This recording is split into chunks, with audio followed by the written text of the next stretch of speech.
আসসালামু আলাইকুম রহমতুল্লাহ। প্রিয় ভিউয়ার্স, আশা করি সবাই ভালো আছেন। আমি আলহামদুলিল্লাহ আল্লাহর রহমতে ভালো আছি। আমাদের এই MRS টিভি 12 এই চ্যানেলটিতে আমরা প্রতিনিয়ত আমাদের প্রিয় নবী হজরত মুহাম্মদ সাল্লাল্লাহু আলাইহি সাল্লামের বাণী বা হাদিস এবং রাসূলুল্লাহ সাল্লাল্লাহু আলাইহি সাল্লামের সাহাবীদের জীবনী নিয়ে আমরা আলোচনা করছি। আজকে ইতিমধ্যে আমরা 28টি হাদিস 28টি ভিডিও আমরা আপনাদের সাথে শেয়ার করেছি। কোনো ভিডিওতে 2টা হাদিস, কোনো ভিডিওতে 1টা হাদিস আলোচনা করেছি। আপনারা প্রতিদিনই শুনে যাচ্ছেন এবং বিভিন্ন কমেন্ট করে লাইক দিয়ে আমাকে উৎসাহিত করছেন। তো আজকে আপনাদের 29 নম্বর ভিডিওর ভিতরে আজকে একটি হাদিস নিয়ে আপনাদের সাথে আলোচনা করব। আশা করি ভালো লাগবে এবং এই হাদিসগুলো শুনবেন হচ্ছে আমলের নিয়তে এবং অন্যের কাছে এটা প্রচার করবেন এই নিয়তে শুনবেন। দেখবেন আল্লাহ তাআলা আপনার দিলের ভিতরে এই আল্লাহর হাদিস, রাসূল সাল্লাল্লাহু আলাইহি ওয়াসাল্লামের হাদিসটি মনের ভিতরে বসিয়ে দিবে। ঠিক আছে, তো আমরা পড়ি।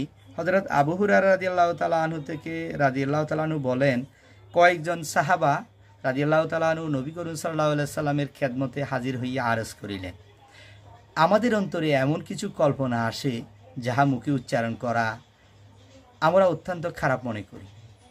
তো রাসূল সাল্লাল্লাহু আলাইহি সাল্লামের সামনে হাজির হয়ে সাহাবী বললেন, আমাদের অন্তরে এমন কিছু কল্পনা আসে যা আমরা মুখ দিয়ে উচ্চারণ করতে পারি না, কাউকে বলতে পারি না, কাউকে বোঝাতে পারি না, খুবই অত্যন্ত খারাপ মনে করি।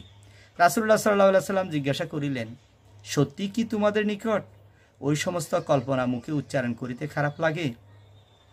তোমাদের মনের ভিতরে যে কল্পনাগুলো আসে এগুলো কি মুখে উচ্চারণ করতে বা কাউকে বলতে কি আসলে তোমার খারাপ লাগে? রাসূলুল্লাহ সাল্লাল্লাহু আলাইহি ওয়াসাল্লাম বললেন। তো সাহাবা রাদিয়াল্লাহু তাআলা আরজ করিলেন, জি হ্যাঁ, আমাদের খুবই খারাপ লাগে, এই কথাগুলো আমরা বলতে পারি না মুখ দিয়ে, কাউকেও শোনাতে পারি না। তিনি ইরশাদ করিলেন, ইহাই তো ঈমান। এটা হাদিসটি আসছে হচ্ছে মুসলিম শরীফের। বলতেছে এটাই তো ঈমান, যেটা তোমার কাছে খারাপ লাগবে, তোমার কাছে মন্দ লাগবে, যেটা অন্য শুনতে খারাপ লাগবে, অন্যের ক্ষতির কারণ হবে, এমন কথা উচ্চারণ করা, এমন কথা বলা যদি তোমার খারাপ লাগে, তোমার অন্তর কাঁপে, তাহলে এটাই তো ঈমান।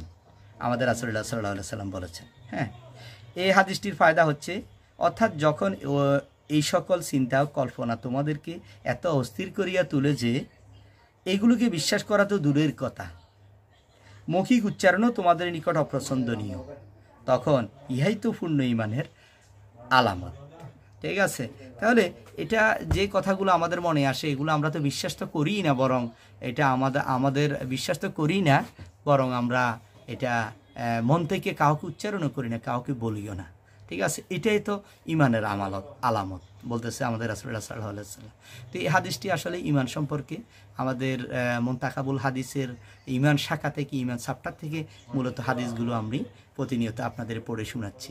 ঠিক আছে, আপনারা প্রতিদিনই এই হাদিসগুলো শুনতেছেন। কেমন লাগছে বা আরও কী কী হাদিস সম্পর্কে আপনারা শুনতে চান, আশা করি আমাকে লিখে জানাবেন, আমি চেষ্টা